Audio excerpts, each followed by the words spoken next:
Con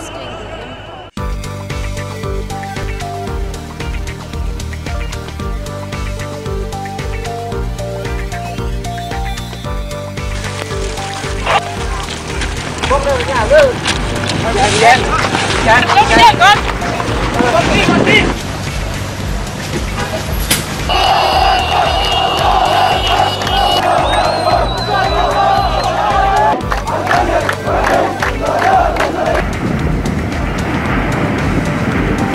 Nên hậu quả xảy ra rất nghiêm trọng.